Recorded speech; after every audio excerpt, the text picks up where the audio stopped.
El Salmo número 74 acontece en el contexto de una calamidad en medio de la nación de Israel. Es evidente que los enemigos del pueblo de Dios habían asolado a la nación y destruido lo que le era más precioso. Así leemos, por ejemplo, en el versículo 7, han puesto a fuego tu santuario, han profanado el tabernáculo de tu nombre. De modo que el salmista escribe a partir del dolor y la confusión, rogando la intervención divina en una situación desesperada, en una realidad que parece completamente irreversible. Queridos hermanos, ¿cómo responder al conflicto? ¿Cómo dar causa al dolor agudo que nos deviene en medio a la calamidad? Pues nada, eso es lo que vamos a estar considerando en este precioso salmo. En los versículos 1 al 3, aprendemos que, en palabras de Derek Kidner, es la fe y no la duda la que despierta las interrogantes en el corazón del salmista. A fin de cuentas, era la firme certeza de que somos las ovejas de tu prado, lo que hacía con que él no pudiese entender por qué Dios parecía haber desechado a su pueblo. Mientras el inconverso, hermanos, se esconde en las cuevas del escepticismo y la amargura, el cristiano tiene la prerrogativa de llorar. Hermanos, el creyente siempre tiene un Padre delante del cual él puede derramar verdaderamente su corazón, sean cuales sean las circunstancias. Pero lo interesante de la queja del salmista es que ella no deriva del juicio como tal, como si él no pudiese ver en el pueblo de Dios razones por las cuales Dios podría castigarlos. Lo que le producía dolor e interrogantes al salmista era que esos juicios pareciesen definitivos y sin solución. Así leemos en versículo 1, ¿por qué, oh Dios, nos has desechado para siempre? Aquí estaba la cuestión. ¿Es para siempre, Señor? O en el versículo 3, él dice, dirige tus pasos a los asolamientos eternos. Aquí la palabra eternos podría ser sin solución, irrevocables, definitivos. Por lo tanto, este era el dolor del salmista. ¿Acaso Dios nos ha desechado para siempre? ¿Acaso no hay solución en lo que estamos experimentando? Queridos hermanos, a veces nuestro corazón se encuentra de la misma manera. A veces vemos la desolación en la que estamos viviendo y nos preguntamos, ¿será así para siempre? ¿No habrá solución para semejante tragedia? Pues nada, es precioso darnos cuenta de que en medio a esta crisis tan aguda hay algo que es firme en el corazón del salmista, y es que él no duda de la identidad del pueblo de Dios. Él sigue creyendo que el pueblo de Dios es ciertamente ovejas de su prado.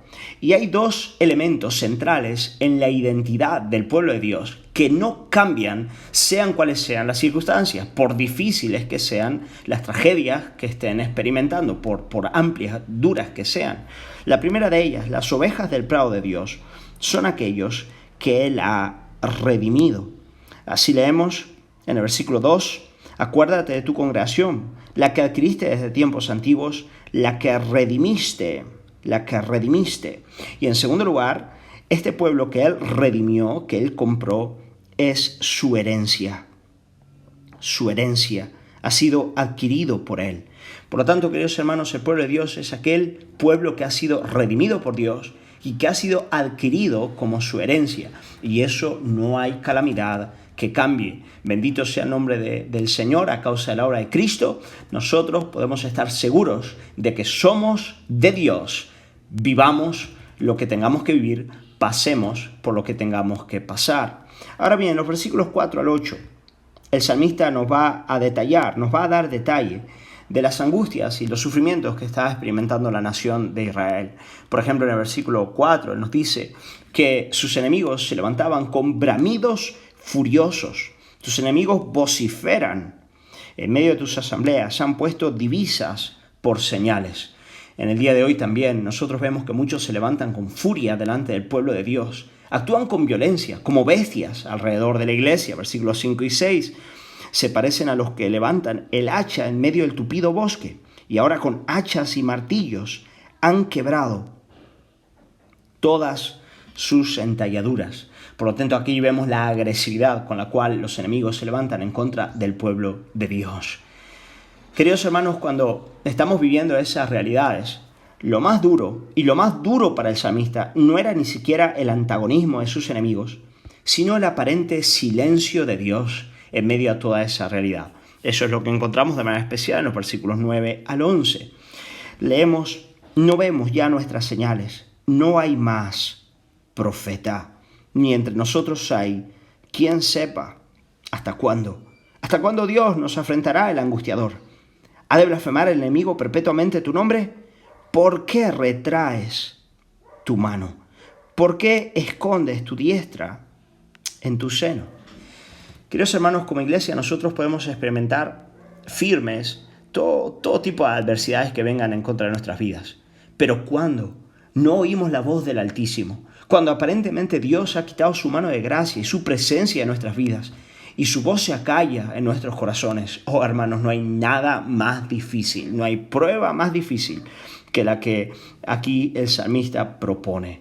¿Qué hacer cuando aún la voz de Dios parece silenciarse y aún su mano parece retraerse? Pues nada, el salmista nos va a ayudar en los versículos 12 al 20, diciéndonos algunas cosas bien importantes. En primer lugar, en medio de esa situación desesperante, el salmista recuerda las obras antiguas del Señor. Versículo 12 dice: pero Dios es mi rey desde tiempo antiguo, el que obra salvación en medio de la tierra.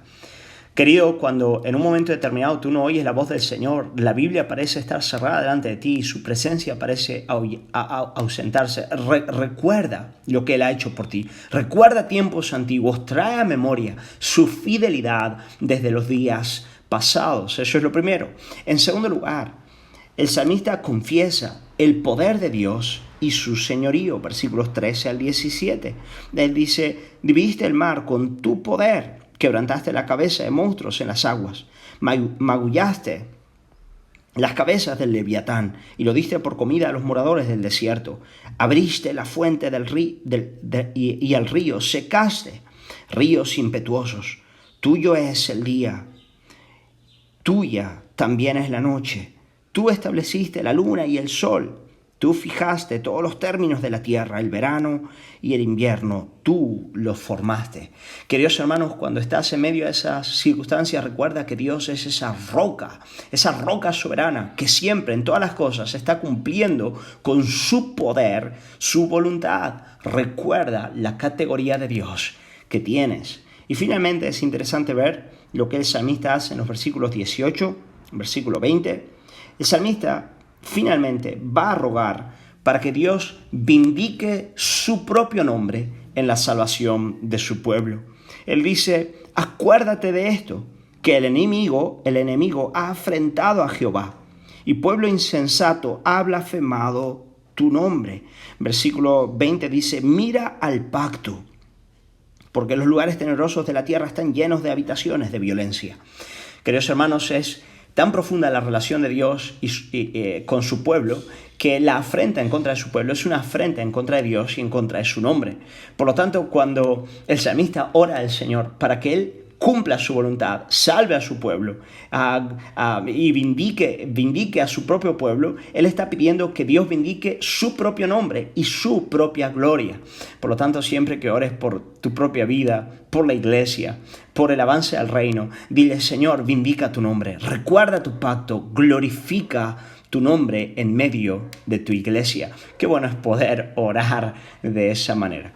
Finalmente, los versículos 22 y 23 nos van a enseñar que la situación del salmista y del pueblo de Dios terminan, por lo menos en este salmo, en abierto. En otras palabras, no hay una salvación definitiva que venga de Dios.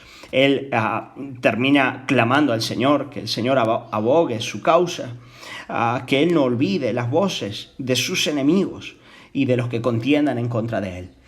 Queridos hermanos, qué bueno podría ser, qué bueno si pudiésemos decir que aún de este lado de la eternidad la iglesia finalmente será vindicada y nuestros enemigos serán plenamente destruidos, pero no es así. Los salmos nos enseñan que el peregrinar en esta tierra es un constante clamor, pero que llegará el día en el que Dios finalmente vindicará su causa.